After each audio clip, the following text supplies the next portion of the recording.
When it comes to differentiating activities, one really good technique we can call on is to provide students with options or choices. This gives learners a sense of agency because they can self-select from a collection of options or choices that we've predetermined. It's often the case that students have a really good understanding of where they are at with the learning. They understand what they find easy, what they find difficult, where that middle ground is.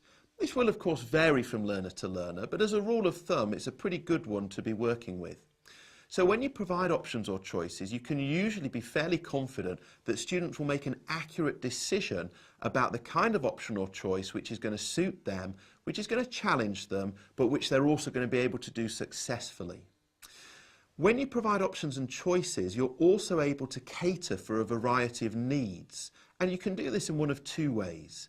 The first way is that you can offer students a range of options in terms of what they produce. So it could be a book report, or a cartoon strip, or an imaginary interview with the author of the book.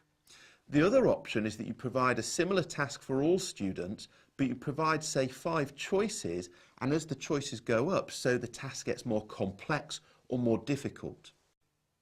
What this means is that you might have 30 learners in front of you, but they have a range of options or choices which they can choose from. So we might have 10 learners going for one option, 3 for another, 7 for another, and so on. And it allows students to self-select, experience that sense of agency, but also to meet the work, meet the learning at a level that is suitable for them. Now, one risk attached to this approach is if learners choose something which is too easy for them. But it's very easy to overcome this. Just tell your students in advance that you expect them to make a choice which is appropriate, i.e. a choice which fits with where they're at and the level of challenge which is really a challenge for them.